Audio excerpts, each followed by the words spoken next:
Hello दोस्तों, welcome to mechanical guide. Friends, आज के वीडियो में मैं बात करने वाला हूँ प्रोडक्शन टेक्नोलॉजी की। प्रोडक्शन टेक्नोलॉजी में आपको बताने वाला हूँ इंपॉर्टेंट क्वेश्चन, वही इंपॉर्टेंट क्वेश्चन मैं आपको बताऊंगा जो कि बोर्ड एग्जाम में आपके आने वाले हैं, ठीक है। और उनके आंसर्स भी मैं आपको इसी वीडियो में बताऊंगा। तो वीडियो को शुरू से लेकर लास्ट तक पूरा देखिएगा, तभी इसमें आपको बेनिफिट होने वाला है। ये आपका जो वीडियो एक क्लास सेमेस्टर पास वाला वीडियो है, ठीक है। इससे पहले दोस्त मैंने प्रोडक्शन टेक्नोलॉजी के टॉप 25 क्वेश्चन बताए थे, तो उस वीडियो को जिसने नहीं देखा उसको जरूर देख लें, ठीक है। और एक वीडियो और बनाया था कि प्रोडक्शन टेक्नोलॉजी में आप पास कैसे हो सकते हैं, उस वीडियो को भी देख लें, क्योंकि यही दो वीडियो आपको 40+ मार्क्स आपको दिलवा सकते हैं बोर्ड एग्जाम में, ठीक है। तो दोस्त, वीडियो को स्टार्ट करने से पहले वीडियो को लाइक और चैनल को सब्सक्राइब जरूर कर दीजिएगा, ताकि ऐसे ही आने वाली और भी सब्जेक्ट की नोटिफिकेशन लगातार आपको मिलती रहे, ठीक है। तो बात करते हैं सबसे पहले दोस्त, आपका जो क्वेश्चन पूछा जाता है प्रोडक्शन टेक्नोलॉजी में वो क्या है। प्रोडक्शन टेक्नोलॉजी में दोस्त आपका फर्स्ट चैप्टर से ये क्वेश्चन है पूछा जाएगा कि आपके जो कटिंग टूल है, कटिंग टूल क्या होता है, ठीक है। उसके बाद आपसे पूछा जाता है कि आपका जो सिंगल कटिंग टूल का क्लासिफिकेशन हो सकता है, आपसे पूछ ले, या फिर जो मुझे लग रहा है कि आपका पूछा जाएगा कटिंग, जो आपका सिंगल पॉइंट कटिंग टूल है वो क्या है, आपको बताना है सिंगल पॉइंट कटिंग टूल क्या है और इसकी ज्योमेट्री यानी कि इसका जो डायग्राम है, आपको डायग्राम के साथ इसको आपको बताना है। तो सबसे ज़्यादा आपको दोस्त इसमें फोकस क्या करना है प्रोडक्शन टेक्नोलॉजी में कि बैक ना आए, उसके लिए आपको क्या करना है, डायग्राम को आपको फोकस करना है, डायग्राम आपको जरूर बनाना है, ठीक है।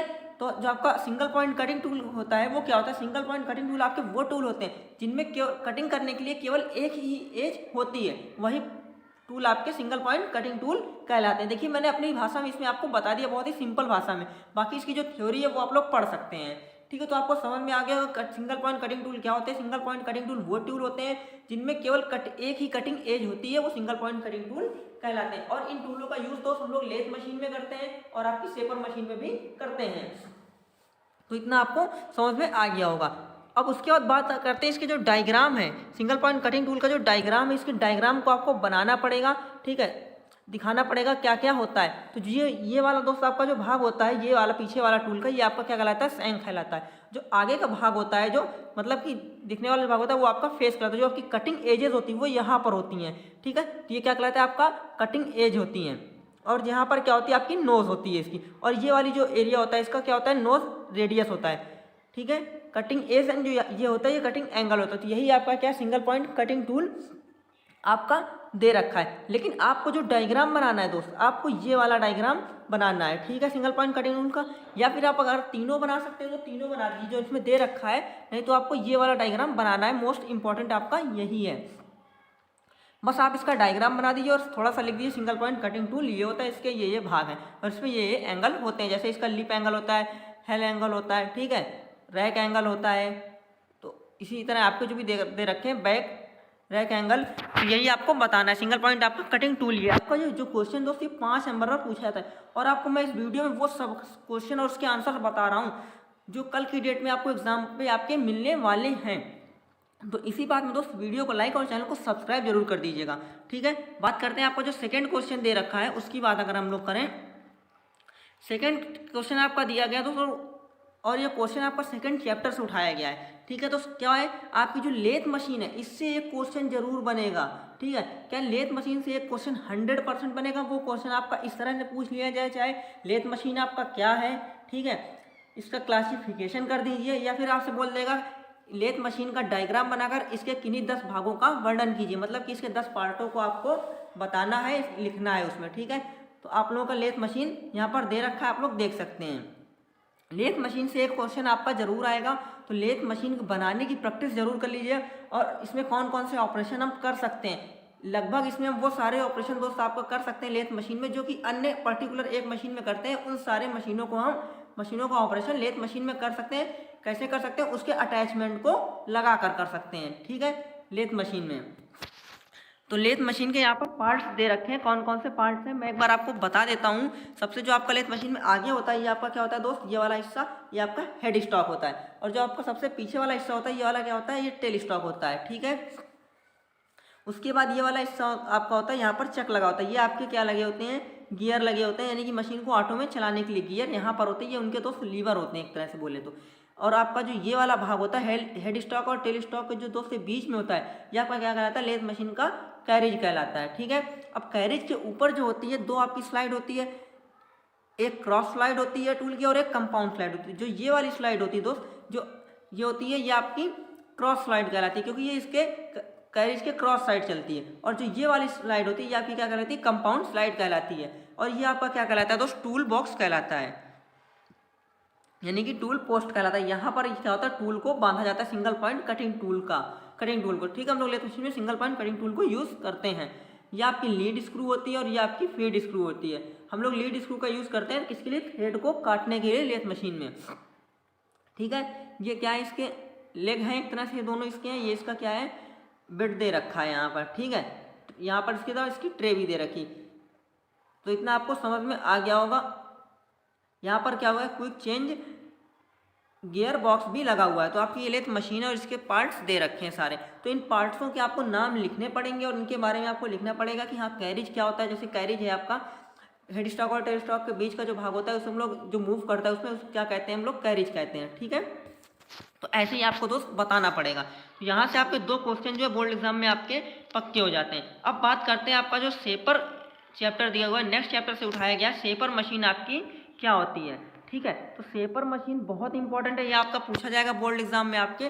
शेपर मशीन क्या है, इसका क्लासिफिकेशन पूछ सकता है, ठीक है, या फिर खाली बोल देगा किसी एक प्रकार की शेपर मशीन को चित्र की सहायता से बताइए। दोस्त वही क्वेश्चन बता रहा हूँ जो कल के डेट में आपको एग्जाम पर मिलने वाले हैं। तो वीडियो को लाइक और चैनल को सब्सक्राइब जरूर कर दीजिएगा। और इसकी पीडीएफ के लिए तो आपको टेलीग्राम को ज्वाइन करना ही पड़ेगा। अगर आप इसकी पीडीएफ आपको चाहिए तो आप हमारे टेलीग्राम को ज्वाइन कीजिए, उसका लिंक हम डिस्क्रिप्शन बॉक्स पर दे रहे हैं। अगर उससे ज्वाइन नहीं होता है तो आप मैकेनिकल गाइड सर्च करके भी हमारे टेलीग्राम चैनल को ज्वाइन कर सकते हैं, ठीक है। तो ये हमारी शेपर मशीन हो गई। अब शेपर मशीन का इसमें कौन सा टूल यूज़ किया जाता है दोस्त, ये आपको पता होना चाहिए। जो आपकी शेपर मशीन होती है इसमें भी हम लोग लेथ मशीन की तरह ही सिंगल पॉइंट कटिंग टूल का यूज़ करते हैं, ठीक है। तो देख लीजिए, सबसे पहले आपकी शेपर मशीन है क्या, फिर इसके डायग्राम से आपको बता दूंगा। डायग्राम मोस्ट इंपॉर्टेंट है। डायग्राम अगर आप नहीं बनाएंगे तो आपको बोर्ड एग्जाम में नंबर नहीं मिलने वाले, बहुत ही कम नंबर मिलेंगे। तो डायग्राम आपका बिल्कुल कंपलसरी है, ठीक है। तो देख लेते हैं शेपर मशीन आपकी होती क्या है। एक शेपर मशीन मशीन टूल के प्रकारों में से एक है। कहने वाला जो आपकी शेपर मशीन यहाँ पर दे रखी है मशीन टूल के प्रकारों में से एक ही है। वर्क पीस और कटिंग टूलों के बीच सापेक्ष गति का उपयोग करते हैं। कहने वाला जो आपकी शेपर मशीन है इसमें जो आपकी वर्क पीस यानी कार्यखंड होता है और जो आपका कटिंग टूल होता है जिसे हम लोग सिंगल पॉइंट कटिंग टूल का यूज़ करते हैं, इन दोनों के बीच कौन सी मोशन होता है यानी गति होती है, सापेक्ष गति का प्रयोग किया जाता है, ठीक है। इस रैखिक गति की मदद से यह मशीन वर्क पीस को टूल्स के रेखीय पथ में काट सकती। कहने को जो आपका शेपर में रैखिक गति की मदद से यह मशीन जो आपका वर्क पीस है, कार्यखंड है, को टूल के रेखीय पथ पर काट सकती है। इसका कटा लेथ मशीन से काफ़ी मिलता जुलता। कहने वाला जो आपका शेपर मशीन से भाग कर हम काटेंगे वर्क पीस को, उसका जो शेप है वो बिल्कुल आपका काफ़ी हद तक लेथ मशीन से मिलता जुलता रहेगा, जैसे लेथ मशीन से काटते हैं। लेथ में हम हेलिकल कर देते हैं जबकि इसमें रैखिक करते हैं, ठीक है। तो ये आपकी क्या थी, तो शेपर मशीन थी, इसमें आपको लिखना पड़ेगा। लेकिन डायग्राम बहुत जरूरी। अब बात आती है डायग्राम आप कैसे बनाएंगे, तो बिल्कुल सिंपल डायग्राम बना हुआ है। तो देख लीजिए, सबसे पहले आपका क्या होता है, ये आपका जो भाग है ये क्या है, ये वाली दोस्त ये पूरी रैम है, यहाँ से लेके यहाँ तक ये आपकी क्या कहलाती है, रैम। ये आपका मशीन में क्या होता है, ऐसे आगे और ऐसे पीछे गति करती है, ठीक है। तो इतना आपको दोस्त समझ में आ गया इसकी रैम के बारे में, ठीक है। ये आपका क्या लगा हुआ है, ये आपका रैम लुकिंग हैंडल लगा हुआ है, ठीक है।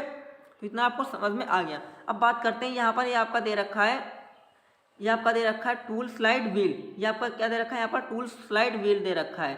ये आपका दे रखा है चैम्फर बॉक्स दे रखा है। और यहाँ पर क्या होता है दोस्त, आपका शेपर मशीन में टूल बांधा जाता है, ठीक है। शेपर मशीन में अंदर एक दोस्त मैकेनिज्म लगा होता है जिसे हम लोग क्विक रिटर्न मैकेनिज्म के नाम से भी जानते हैं। तो क्विक रिटर्न मैकेनिज्म आपका बहुत ही ज़्यादा इंपॉर्टेंट हो जाता है प्रोडक्शन टेक्नोलॉजी में। केवल 5 नंबर का आपका क्विक रिटर्न मैकेनिज्म कई बार आपके बोर्ड एग्जाम में दोस्त पूछा जा चुका है, ठीक है।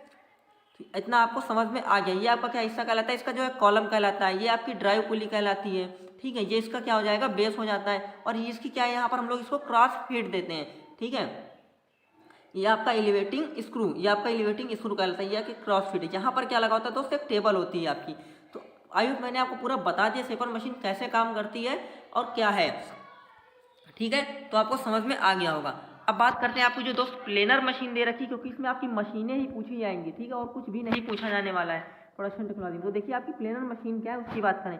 प्लेनर एक मशीन उपकरण, कहने को जो प्लेनर है वो क्या है आपका, एक मशीन उपकरण है जिसका उपयोग सटीक सपाट सतह को निर्माण और स्लॉट्स को काटने के लिए किया जाता है। कहने को जो आपकी प्लेनर मशीन है इसका उपयोग हम लोग सटीक तथा सपाट सतह के निर्माण के लिए हम लोग स्लॉट को काटने के लिए किया जाता है, ठीक है। वह शेपर मशीन के समान है, लेकिन आकार के मामले में प्लेनर मशीन बड़ी है। वर्कपीस स्लॉट ऑपरेशन के लिए एक बिंदु से दूसरे बिंदु पर सहारा जाता है, जबकि शेपर मशीन में वर्कपीस स्लॉट में स्थित होता है। कहने को जो आपकी प्लेनर मशीन होती है वो स्लेपर की अपेक्षा में बहुत ही अधिक होती है, जो इसमें वर्कपीस ऑपरेशन के लिए क्या करते हैं, इसके लिए हम लोग एक बिंदु से दूसरे बिंदु पर सहारा जाता है, जबकि शेपर मशीन में आपका ऐसा कुछ नहीं है। तो अब इसका हम लोग दोस्त डायग्राम देख सकते हैं। इससे सिंपल भाषा आपको दोस्त पूरे यूट्यूब में कहीं नहीं मिलने वाली है, जितना आपको आपका अपना यूट्यूब चैनल मैकेनिकल गाइड बता देता है सिंपल भाषा में। तो इसी बात में वीडियो को लाइक और चैनल को सब्सक्राइब कर दीजिएगा, ठीक है। तो हम लोग देख लेते हैं यहाँ पर आपकी जो प्लेनर मशीन है वो होती क्या है। तो प्लेनर मशीन का ये क्या है दोस्त, ये वाला भाग क्या है, बेड कहलाता है, या फिर हम लोग इसको बेस भी बोल सकते हैं, ठीक है। यहाँ पर आपकी क्या कहलाती है दोस्त, टेबल है, या आपकी टेबल रखी हुई, जैसा कि बताया गया था कि क्या है टूल इसमें आपके क्या करते हैं दोस्त, स्लाइड करते हैं, ठीक है। तो ये आपका क्या है, यहाँ पर टूल लगा हुआ है, और जो ये वाला है साइड टूल हेड कहलाता है, ठीक है। अब उसके बाद जो आपके ये स्तंभ दे रखे हैं इसको हम लोग क्या बोलते हैं, इन दोनों को, ये आपके कॉलम कहलाते हैं, ठीक है। अब उसके बाद क्रॉस रियल साइड है, ठीक है। उसके बाद ये आपका देखिए वर्टिकल टूल दे रखा है, ये आपका क्या है, वर्टिकल टूल हेड है आपका, ठीक है। तो ये आपकी क्या थी, प्लेनर मशीन, जो कि शेपर की अपेक्षा में काफ़ी ज़्यादा बड़ी होती है। इतना आपको समझ में आ गया होगा। अब नेक्स्ट चैप्टर से दोस्त आपका क्वेश्चन बनता है कि ब्रोच आपकी क्या होती है, ठीक है। ब्रोच का आपको क्लासिफिकेशन भी बताना पड़ सकता है, क्योंकि ब्रोच आपकी कई टाइप्स की होती हैं, ठीक है। तो सबसे पहले आपसे पूछा जाएगा यही एक ब्रोच टूल क्या है, ठीक है। तो ब्रोच टूल की बात अगर हम लोग करें तो देखिए बताता हूँ मैं आपको। ब्रोच टूल आपका ब्रोच के तत्व में उसके अवयव यानी पार्ट्स भी सम्मिलित किए जाते हैं। कहने का मतलब जो आपकी ब्रोच है उसमें उसके क्या है, एलिमेंट्स पार्ट को भी सम्मिलित किया जाता है। यह एक बहुदंत औजार, कहने का मतलब ये आपका मल्टीपल कटिंग करता है, ठीक है। इसमें एक एज वाला नहीं है, मल्टी एज कटिंग टूल है आपका ये, ठीक है, जो एक ही आघात में मशीनन संक्रिया पूर्ण करता है। जो मतलब कि एक बार की कटिंग में ही जो आपकी मशीन का जो ऑपरेशन होगा उसको जो है एक बार में ही पूर्ण कर देता है, ठीक है। कटिंग के आरंभ से अंत तक लगातार दांतों की ऊंचाई बढ़ती जाती है। कहने का जो आपकी कटिंग स्टार्टिंग से एंड तक में जो उसके जो टीथ हैं, दांत दे रखे हैं, उसकी जो ऊंचाई है वो क्या होगी, बढ़ती जाएगी, जैसा आप लोग डायग्राम में देख भी सकते हैं। और अंतिम कोर पर कार्यखंड के वांछित साइज के बराबर हो जाती है, ठीक है। तो इसमें आपका डायग्राम दे रखा है, डायग्राम भी बताऊंगा, ठीक है। तो सबसे पहले ब्रोचिंग मशीन को एक छोटी सी भाषा में, मैं अपनी भाषा में समझाने की कोशिश करता हूँ आपको, उसके बाद इसका डायग्राम भी आपको बता दूंगा। यह एक ऐसी ऑप्शन है, यह एक आपका ऐसा ऑपरेशन है जिसमें अलग अलग आकार और आकृति के टूल का प्रयोग किया जाता है। कहने का मतलब जो आपकी ब्रोच है एक ऐसा आपका ऑपरेशन जिसमें हम अलग अलग आकार और आकृति के टूल का क्या करते हैं, प्रयोग किया जाता है। मशीन में प्रयोग किए जाने वाले इन टूल में अनेक कर्तन दांत होते हैं। कहने का मतलब मशीन में प्रयोग किए जाने जो ये वाला आपका जो ब्रोचिंग टूल होता है इसमें कई सारे आपके क्या होते हैं, कटिंग एजेस होते हैं, ठीक है। इन्हें ब्रोच कहते हैं। ब्रोच को ब्रोचन मशीन द्वारा कार्यखंड में खींचकर या ढकेलकर मशीनन क्रिया की जाती है। जो आपका ब्रोच है, ब्रोच को ब्रोचन मशीन में कार्यखंड में खींचकर या फिर ढकेलकर किया जाता है, क्योंकि आपकी जो ब्रोच है वो खींचकर भी ऑपरेशन करती है और ढकेलकर भी ऑपरेशन करती है, ठीक है। काटी जाने वाली सतह वह तथा आंतरिक कोई भी हो सकती है। कहने वाला जो आपकी जो काटी जाने वाली सतह है वह बाह्य या फिर आपकी आंतरिक, अंदर की हो या बाहर की, कोई भी आपकी सतह हो सकती है। जब यह ऑपरेशन बाह्य सतह पर की जाती है तो बाह्य ब्रोचन अथवा पृष्ठ ब्रोचन कहलाती है, तथा जब आपका जब ऑपरेशन आंतरिक सतह पर किया जाता है तो आपका क्या कहलाता है, आंतरिक छिद्र ब्रोचन कहलाती है। ब्रोच की सहायता से आयताकार, त्रिभुजाकार, वृत्ताकार आदि छिद्र कुंजी, मार्ग, कोणीय, स्प्लाइन, कैम, खांचे तथा चपटी सतह आदि बनाई जा सकती है ब्रोच की सहायता से आपका। तो अब ब्रोच को दोस्त हम लोग समझ लेते हैं। ब्रोच को यहाँ पर जो दे रखा है उसकी बात कर लें अगर, इसका डायग्राम मोस्ट इंपॉर्टेंट है। ठीक है दोस्तों, ये आपका ब्रोच का एक डायग्राम यहाँ पर दिया गया हुआ है। ठीक है, तो बात करते हैं यहाँ पर दिया गया है। देखिए सबसे पहले आपका दिया गया ये आपका जो ये वाला हिस्सा होता है, ये ब्रोच का ये वाला हिस्सा, ये क्या आपका कहलाता है फॉलो रेस्ट ग्रिप। ठीक है, उसके बाद यहाँ पर जो सेकंड वाले इसका जो होता है ये आपका कहलाता है, ये आपका रियर पायलट कहलाता है। ठीक है, उसके बाद ये वाला हिस्सा है इसका, ये कहलाता है चिप ब्रेकर ग्रुप्स। यहाँ पर चिप ब्रेकर्स ग्रुप दिए गए, जो कि जो कटिंग होती है इससे चिप क्या होते हैं, जो इससे चिप्स होते हैं वो सब ब्रेक हो जाते हैं। ठीक है, ये आपका रूट डाया कहलाता है, ये आपका रूट डाया कहलाता है ये वाला हिस्सा, और ये आपका पुल इंड कहलाता है। उसके बाद ये आपका फ्रंट पायलट होता है और ये आपका रियल पायलट होता है इधर वाला। और ये आपकी क्या होती है दोस्त, ये इसकी आपकी यहाँ से लेकर यहाँ तक इसकी जो लेंथ होती है वो सैंक लेंथ कहलाती है। ठीक है, ये आपका रफ टीथ होता है, यहाँ से यहाँ तक रफिंग टीथ होते हैं। उसके बाद यहाँ से यहाँ तक लेकर आपके क्या होते हैं, सेमी फिनिशिंग टीथ होते हैं। ये आपका क्या होता है, कटिंग करते हैं। ये वाले टीथ यहाँ से लेकर यहाँ तक जो इसके दांत होते हैं, टीथ होते हैं, ये कटिंग करते हैं। उसके बाद यहाँ से लेकर यहाँ तक ये आपकी जो ओवरऑल पूरी लेंथ होती है। ठीक है, और ये जो आपके ये हैं, ये वाले जो इसके टीथ होते हैं वो कौन से टीथ होते हैं, फिनिशिंग टीथ होते हैं। ठीक है, तो आपको तो समझ में आ गया होगा कि आपकी ब्रोचिंग टूल होता क्या है। आगे की वीडियो में आपको बताने वाला हूँ वो क्वेश्चन जो कि 100% आपके बोर्ड एग्जाम में आएंगे। अब ये आपका जो दे रखा है टाइप्स ऑफ ब्रोच मशीन, तो कई बार आपके टाइप्स ऑफ ब्रोच मशीन दिए जा चुके हैं, पूछे जा चुके हैं। Horizontal broaching machine, vertical broaching machine और कंटिन्यूअस ब्रोचिंग मशीन। ठीक है, तो इसका डायग्राम भी दे रखा है, तो आप लोग देखिए। इसकी मैं बात करूँ अगर आपकी, यहाँ पर दिया गया हॉरिजेंटल ब्रोच मशीन आपकी क्या होती है। देखिए बात करते हैं हॉरिजेंटल टाइप ब्रोचन मशीन में आवश्यक शक्ति तथा दक्ष चालन प्राप्त करने के लिए हाइड्रोलिक चालन का प्रयोग किया जाता है। कहने वाला जो आपकी हॉरिजेंटल पुल टाइप ब्रोच मशीन है, आवश्यक शक्ति, ठीक है, आवश्यक शक्ति तथा दक्ष चालन प्राप्त करने के लिए इसमें हम लोग किसका यूज करते हैं, हाइड्रोलिक चालन का प्रयोग किया जाता है। इसमें एक दाब गेज लगा होता है जिसके द्वारा पुल फोर्स लगा रहता है। ठीक है, इस मशीन को आंतरिक तथा बाह्य दोनों प्रकार के ब्रोचन के लिए प्रयोग किया जाता है, जो कि आपकी हॉरिजेंटल मशीन है। इसमें प्रयोग टूल हॉरिजेंटल, ठीक है, पोजीशन में कटिंग करता है। इसका टूल होता है वो हॉरिजेंटल पोजीशन में कटिंग करता है, क्योंकि आपकी हॉरिजेंटल मशीन है। इसके द्वारा स्प्लाइन, कुंजी, मार्ग और गोल वर्गाकार सिलेंड्रिकल हिल्स काटे जाते हैं। ठीक है, तो ये आपका दे रखा है, ये आपका हॉरिजेंटल बोरिंग मशीन दे रखा है। इसके बाद इसका दोस्त डायग्राम भी दे रखा है, तो डायग्राम इसको आप लोग देख सकते हैं। ठीक है, इसी तरह आपका दे रखा है वर्टिकल बोरिंग मशीन, तो वर्टिकल बोरिंग मशीन भी हॉरिजेंटल बोरिंग मशीन की तरह है, तो इसे आप लोग पढ़ लीजिएगा। उसके बाद दे रखा है टाइप्स ऑफ वर्टिकल ब्रोचिंग। ठीक है, तो pull down type, pull up type, और ये आपके 3 टाइप्स के दे रखे हैं। उसके बाद यहाँ पर आपका दिया गया है, नेक्स्ट आपका दे रखा है दोस्त कंटिन्यूअस आपकी जो ब्रोचिंग मशीन है वो दे रखी है, जो कि काफ़ी इंपॉर्टेंट है और कई बार कंटिन्यूअस ब्रोचिंग मशीन आपकी पूछी जा चुकी 5 नंबर पर केवल। तो वीडियो को जो शुरू से लेकर लास्ट तक देख रहे हैं उनको निश्चित रूप से इसका दोस्त बेनिफिट मिलने वाला है, क्योंकि मैं कई क्वेश्चन ऐसे ही बता देता हूँ, हाँ ये इंपॉर्टेंट है और ये नहीं इंपॉर्टेंट। देख लीजिए क्या होती है। इस प्रकार की मशीन रोटरी टाइप और चैन टाइप दोनों प्रकार की होती है। कहने वाला जो आपकी कंटिन्यूअस ब्रोचिंग मशीन, इस प्रकार की जो मशीन होती है रोटरी तथा चैन टाइप दोनों प्रकार की होती है। इस प्रकार की मशीन उच्च उत्पादन के लिए प्रयोग की जाती है। जो क्या है, उच्च उत्पादन, बहुत ज़्यादा जब प्रोडक्शन होता है तब के लिए प्रयोग की जाती है। रोटरी टाइप कार्यखंड अथवा जॉब को घुमाने वाली मेज पर बांध दिया जाता है, जबकि चेन टाइप में जॉब को,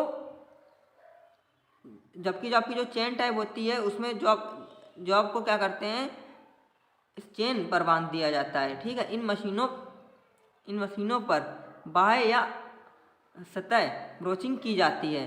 ठीक है, इन जो मशीन है इसमें क्या किया जाता है, बाह्य तथा सतह ब्रोचिंग की जाती है। इन मशीन पर ब्रोचिंग क्रिया के लिए जॉब एक सिरा खुला रहता है। ठीक है, तो ये आपकी क्या कहलाती है, कंटिन्यूस ब्रोचिंग मशीन कहलाती है। इसमें आपका डायग्राम भी दे रखा है, तो डायग्राम आप लोग देख लीजिएगा।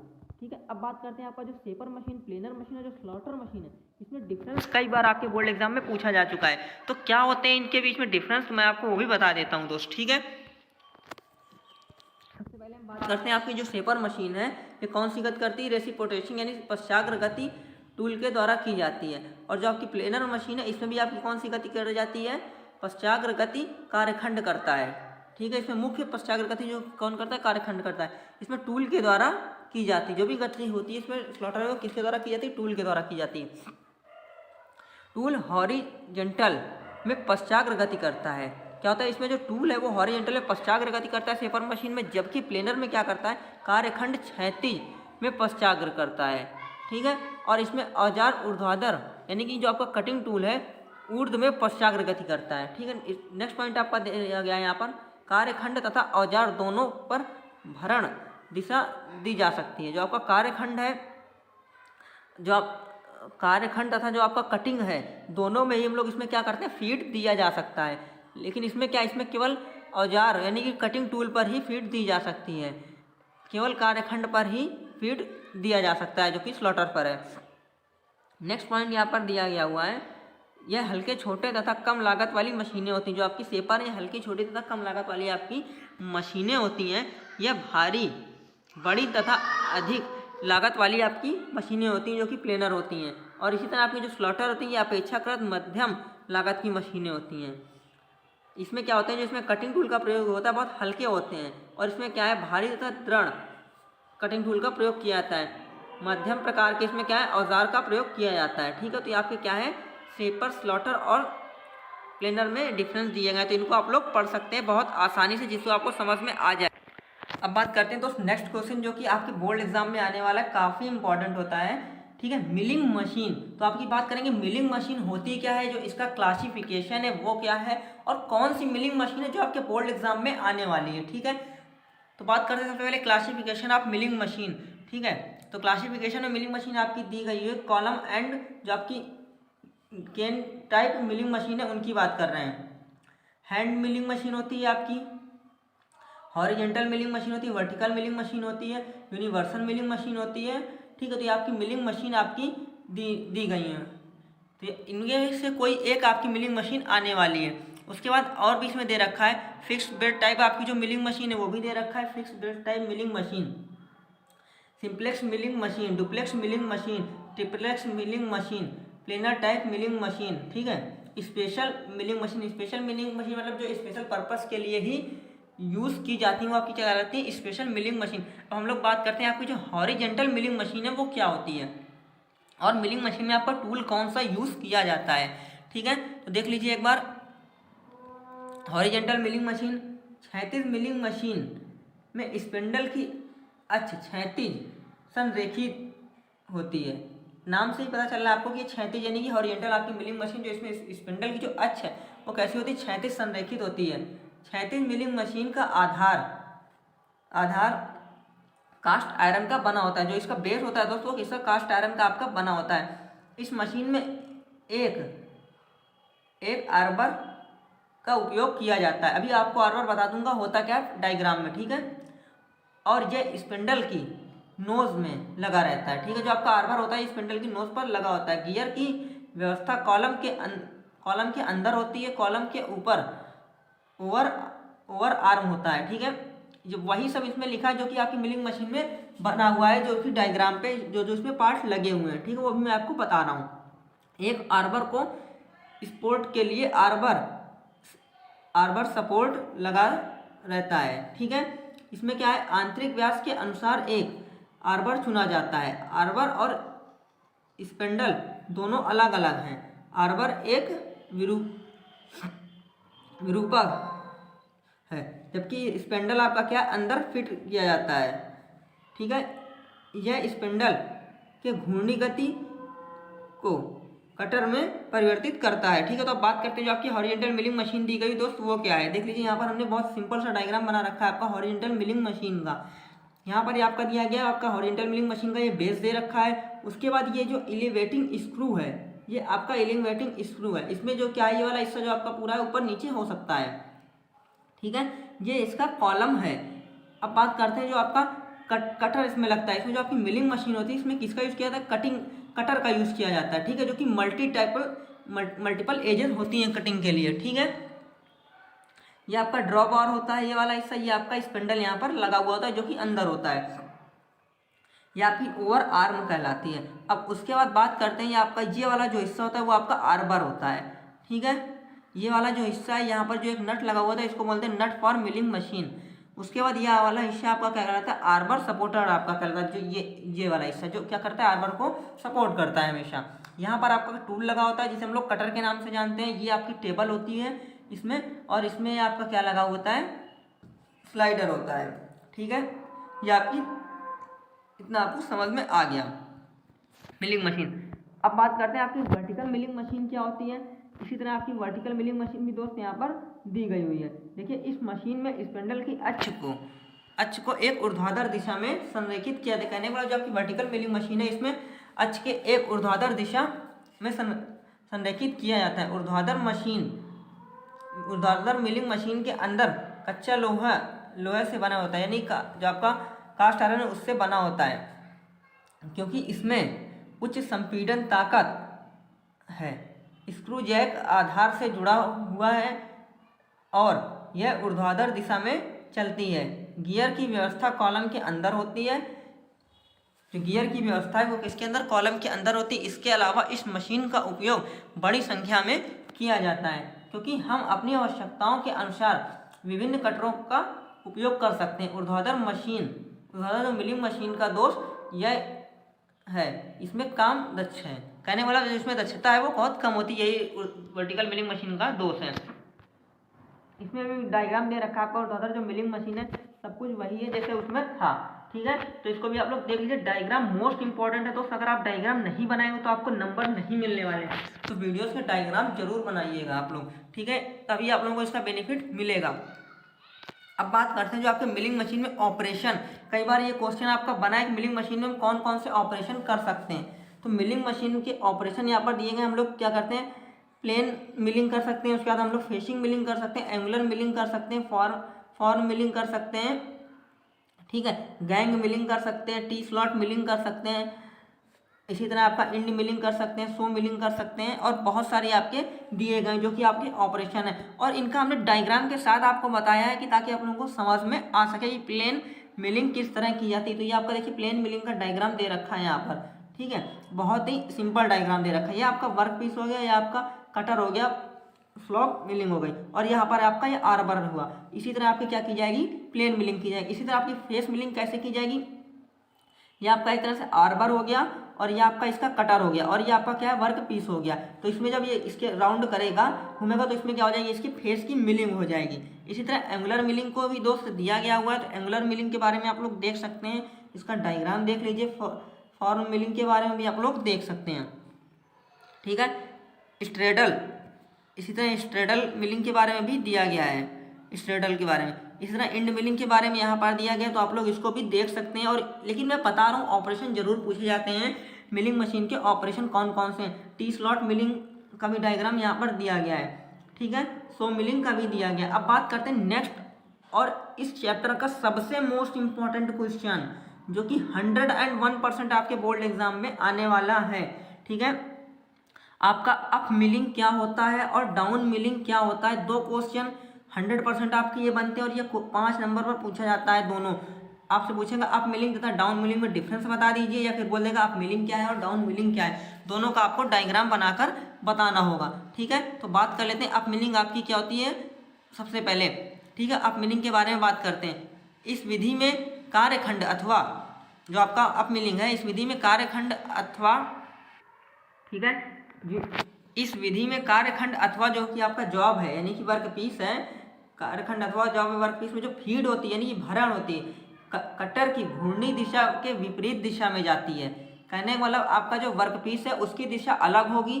देखिए वर्क पीस की इसकी दिशा इसमें इस तरफ को है, और जो आपका कटर है जो उसकी घूमने की दिशा है वो कैसे है, वो इस तरफ से है, ठीक है। तो दोनों की दिशा क्या है, वो विपरीत रहेगी, ठीक है, विपरीत रखी है, प्रचलित, ठीक है। मिलिंग मशीन विधि में छीलन की मोटाई यानी कि जो आपका चिप्स की थिकनेस है वो प्रारंभ में कम से कम होती है। अब जब यहाँ से ये कटना प्रारंभ करेगा वर्क पीस, थोड़ा सा साफ कर देता हूँ, जब यहाँ से वर्क पीस कटर की सहायता से कटना प्रारंभ करेगा तो जिसको चिप्स की थिकनेस होगी यानी मोटाई होगी बहुत ही स्टार्टिंग में बहुत ही कम रहेगी, लेकिन जैसे जैसे ये कटर इसको काटता जाएगा तो इसकी जो चिप्स की मोटाई है वो अंत तक अधिक होती चली जाएगी। ठीक है, ये आपका क्या है, ये आपका अप मिलिंग कहलाता है। तो अप मिलिंग में आप लोग देख सकते हैं इसका डायग्राम बहुत ही इंपॉर्टेंट है। अप मिलिंग और डाउन मिलिंग 100% आप किया गया। ये आपकी क्या है, मशीन सरफेस है, ठीक है, और ये आपका क्या है, वर्क पीस है। उसके बाद ये आपका क्या है, कटर है एक तरह से। ठीक है, जब यहाँ से क्या कर रहा है, कटिंग स्टार्ट कर रहा है इस एज से, तो आपको समझ में आ गया यहाँ से क्या निकलेंगे, इसके आपके चिप्स निकलेंगे। इतना आपको समझ में आ गया होगा। इसमें जो वर्क पीस है और इसकी जो दिशा है वो दोनों विपरीत रहती है। प्रत्येक कटिंग एज में चिप्स की मोटाई क्या होती है, एक समान नहीं होती है, क्योंकि इसकी जो चिप्स की मोटाई है स्टार्टिंग में कम होती है और फिर धीरे धीरे इसकी चिप्स की जो थिकनेस है वो दोस्त बढ़ती जाती है। कर्तन शुरू करने से पहले कर्तन कोर यानी कटिंग जो एज है धातु पर स्लाइड करता है और फिर फिट आ जाता है। जब स्टार्टिंग में कटिंग करता है जो इसकी जो एजेस है वो स्लाइड करता है, फिसलता है, और उसके बाद क्या होता है, एकदम सही से आ जाता है। इसमें और भी दे रखा है, आप लोग पढ़ सकते हैं, लेकिन जो मैं बता रहा हूँ वो जरूर पढ़िएगा। अब बात करते हैं आपका जो दे रखा है डाउन मिलिंग क्या होती है। अप मिलिंग का ठीक दोस्त अपोजिट जो है वो आपका डाउन मिलिंग में आता है। ठीक है, तो अप मिलिंग का ठीक अपोजिट जो है वो आपका डाउन मिलिंग के अंदर आता है। देखिए डाउन मिलिंग आपकी क्या होती है, जो डाउन मिलिंग में है जो आपकी कटर की दिशा है रोटेशनल, ठीक है, घूर्णी दिशा, और वर्क पीस की दिशा है दोनों एक ही रोटेशन मतलब एक ही साइड रहेगी। ठीक है, जो इसमें आपके चिप्स हैं वो स्टार्टिंग में आपके इसमें क्या होते हैं, बहुत अधिक मोटाई में कटते हैं, और लास्ट में यहाँ एंड में आते आते इसकी जो चिप्स की मोटाई होती है वो भी कम हो जाती है। इतना आपको समझ में आ गया। देखिए इसमें थोड़ा सा मैं आपको बता देता हूँ। डाउन मिलिंग में क्या होता है, मिलिंग या चढ़ाव मिलिंग भी कहते हैं। इसमें कार्यखंड या जॉब यानी फीड कटर की घूमने की दिशा में दिया था। कहने वाला जो आपका जॉब वर्क पीस है और जो आपका कटर है उन दोनों की जो दिशा है एक ही समान रहेगी। इस विधि में चिप्स की मोटाई प्रारंभ में अधिक तथा अंत में शून्य होती है, जैसा मैंने अभी आपको बताया। ठीक है, इसमें कटर बिना फिसले कटाई शुरू करता है, क्योंकि कटर इसमें बिना फिसले ही कटाई शुरू करता है, जिसके परिणाम स्वरूप इसमें कटाई करते समय कम ऊष्मा यानी हीट जो है कम उत्पन्न होती है, तथा जो कटर है कटर का जो घिसाव भी होता है दोस्तों वो बहुत ही कम हो जाता है। इस विधि में कर्तन बल कटिंग फोर्स के दबाव से कार्यखंड में जो टेबल पर दबती है तथा ऊपर उठती है। इस विधि द्वारा लंबे कार्यखंडों की मिलिंग आसानी से की जा सकती है। तो बता रहा हूँ आपको अप मिलिंग और दोस्त डाउन मिलिंग 100% आपके बोर्ड एग्जाम में आने वाला है। दोस्त जिन स्टूडेंट ने अभी तक वीडियो को लाइक नहीं किया तो वीडियो को लाइक और चैनल को सब्सक्राइब जरूर कर दीजिएगा। ठीक है, अब बात करते हैं यहाँ पर आपकी वर्टिकल मिलिंग मशीन में आपको बता चुका हूँ। अब बात करते हैं आपका जो ड्रिलिंग वाला चैप्टर है उससे भी क्वेश्चन आपका बहुत बार पूछा जाता है। तो सबसे पहले आपका पूछा जाता है आपकी ड्रिल होती क्या है। ठीक, आपको पता नहीं कि ड्रिलिंग क्या होती है, आपकी बोरिंग क्या होती है, काउंटर बोरिंग क्या होती है, काउंटर सिंकिंग क्या होती है, ये सब एक बार देख लीजिएगा एक एक नज़र का खोलेंगे में। ठीक है, तो सबसे पहले यहाँ पर आपकी दिया गया क्लासिफिकेशन ऑफ ड्रिल मशीन। आपको ड्रिल मशीन का क्लासिफिकेशन बताना है। ठीक है, तो आपके कौन कौन सी हैं, पोर्टेबल ड्रिलिंग मशीन, ठीक है, हैंड ड्रिलिंग मशीन, ठीक है, बेस्ट ड्रिलिंग मशीन। उसके बाद यहाँ पर आपका दे रहा है रैचेट बेस जो आपकी ड्रिलिंग मशीन होती है। ठीक है, उसके बाद electric portable drilling machine, pneumatic drilling machine. ठीक है, आपका उसके बाद दे रहा है ऊर्ध्वाधर यानी वर्टिकल ड्रिलिंग मशीन।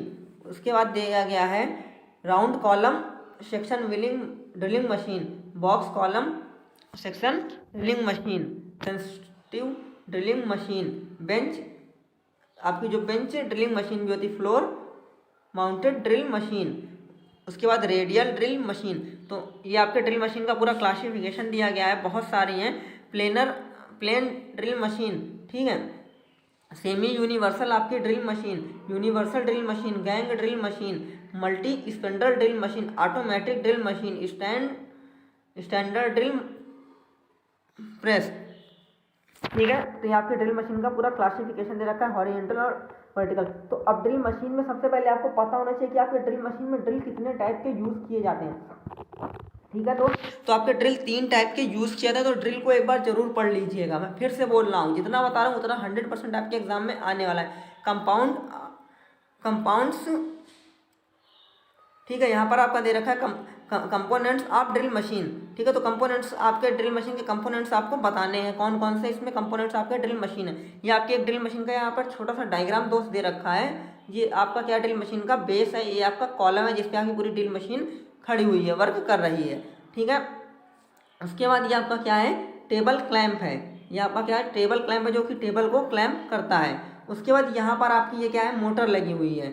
ठीक है, क्या लगी हुई है दोस्त, यहाँ पर आपकी मोटर लगी हुई है, जिससे इसको क्या है, गति प्रदान होती है। उसके बाद ये आपकी बेल्ट लगी हुई है, इसकी आपकी पुली लगी हुई है, पुली स्टेप कोनिकल पुली का यूज़ यहाँ पर किया जा रहा है। ठीक है, इतना आपको समझ में आ गया होगा। ये क्या है, ड्रिल फीड हैंडल है जो ये वाला है। ठीक है, ये आपका क्या है, स्पेंडल है। ठीक है, स्पेंडल हेड है। ये आपका क्या कहलाता है, स्पेंडल। यहाँ पर आपका जिसका यूज़ किया था, ड्रिल का यूज़ किया था। ये आपका वर्क पीस रखा हुआ है, इस वर्क पीस में छेद करने के लिए हम लोग ड्रिल का यूज़ कर रहे हैं। ठीक है, इसको पावर कहाँ से मिली, इसमें जो मोटर लगी हुई है। अब इसके बारे में दोस्त दे रखा है बेस, इनके बारे में जो मैंने आपको बताया, base, column, table, head, spindle, इन सब के बारे में आपको दे रखा है। तो मोस्ट इंपॉर्टेंट है आपका ड्रिल मशीन का क्लासिफिकेशन, और इनमें से कोई एक या दो आपकी ड्रिल मशीन 100% पूछी जाने वाली हैं। ठीक है, अब बात करते हैं आपकी जो बोरिंग मशीन है, बोरिंग क्या होती है। ठीक है, क्लासिफिकेशन ऑफ बोरिंग मशीन। तो बोरिंग मशीन का सबसे पहले हम लोग क्लासिफिकेशन देख लेते हैं। Vertical boring machine, standard vertical boring machine. ठीक है, इसके बाद दे रखा है हॉरिजेंटल बोरिंग मशीन। हॉरिजेंटल के अंदर आपकी आती है floor type horizontal boring machine, table type horizontal boring machine, planar type horizontal boring machine. उसके बाद आती है आपकी multi head type boring machine और जिग बोरिंग मशीन। जो दोस्त मुझे लग रहा है आपके बोर्ड एग्जाम में इस बार आपकी जिग बोरिंग मशीन आने वाली 100%, वो भी 5 नंबर में आएगी पूरी। तो वीडियो को जो शुरू से लेकर लास्ट तक देख रहे हैं उनको इसका बेनिफिट मिल रहा है। ठीक है, ये आपको निश्चित रूप से बेनिफिट देने वाला है। अब बात हम लोग कर लेते हैं वर्टिकल बोरिंग मशीन। तो वर्टिकल बोरिंग मशीन आपकी क्या होती है, यहाँ पर एक छोटा सा डायग्राम दिया गया हुआ है बोरिंग मशीन का, जो आप लोग देख सकते हैं। ठीक है, अब आपका बनता है दोस्त नेक्स्ट चैप्टर जो है जिग एंड फिक्चर। तो जिग एंड फिक्चर से आपसे क्वेश्चन ये जरूर पूछा जाता है कि आपका सबसे पहले जिग आपके क्या होते हैं और फिक्चर क्या होता है। ठीक है, कई बार आपसे ये पूछ लेता है जिग और फिक्चर में डिफरेंस बताइए, लेकिन पहला जो आपका क्वेश्चन बनता है जिग तथा फिक्चर क्या है इनको बताइए, या फिर पूछ लेगा जिग और फिक्चर के एडवांटेज और डिसएडवांटेज बता दीजिए। तो हम बताने वाले हैं यहाँ पर आपको जिग और फिक्चर क्या होता है। जिग एक विशेष प्रकार का जुगाड़ होता है जो जॉब के मजबूती के साथ पकड़ता है तथा टूल को भी गाइड करता है। अब जब आपसे क्वेश्चन पूछा जाए जिग तथा फिक्चर को बताइए, तो आप यहाँ पर लिख देंगे, देखिए सबसे पहले एक हेडिंग डालेंगे आपको बताना है जिग क्या होता है। जिग आपका एक तरह का जुगाड़ होता है जो कि मशीन पर होता है, मशीन पर लगा होता है। क्या करता है जिग जो आपका होता है वर्क पीस को तो दोस्त होल्ड करता ही करता है, यानी पकड़ता ही पकड़ता है, साथ में टूल को भी गाइड करता है। और जो आपका फिक्चर होता है ये आपका क्या होता है, एक क्लैंपिंग जुगाड़ होता है जो मशीन में जिस समय जॉब को मजबूती से पकड़ता है लेकिन टूल को गाइड नहीं करता है। ये जिग और फिक्चर की आपकी डिफिनेशन हो गई,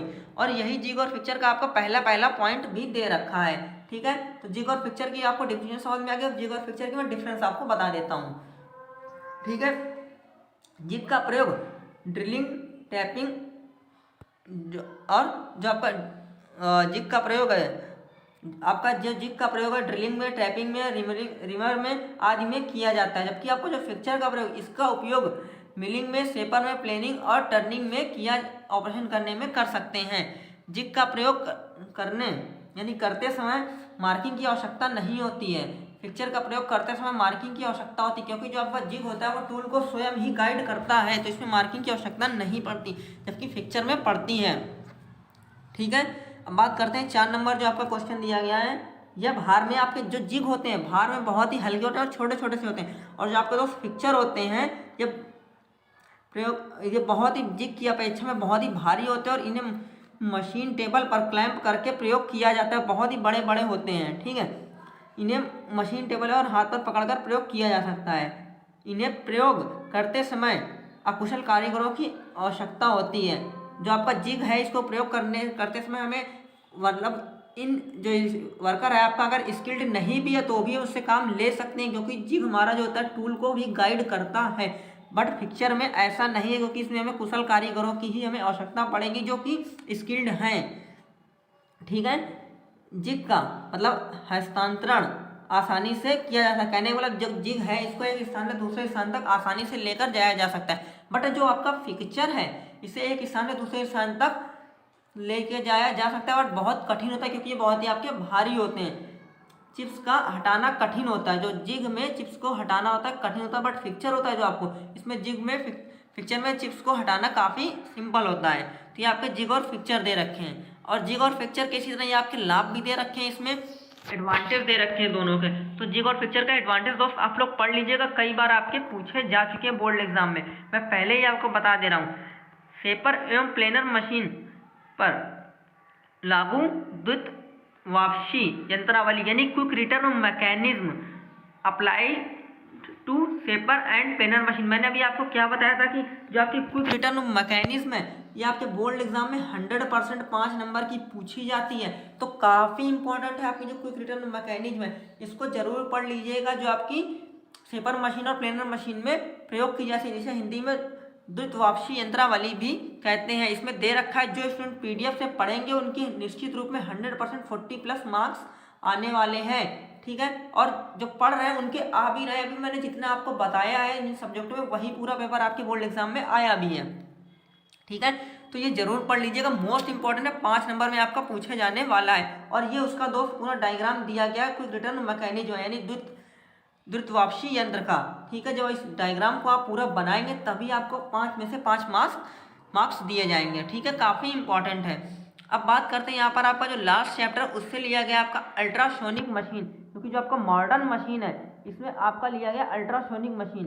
तो आपको बताना है अल्ट्रासोनिक मशीन आपकी क्या है, देख लीजिए।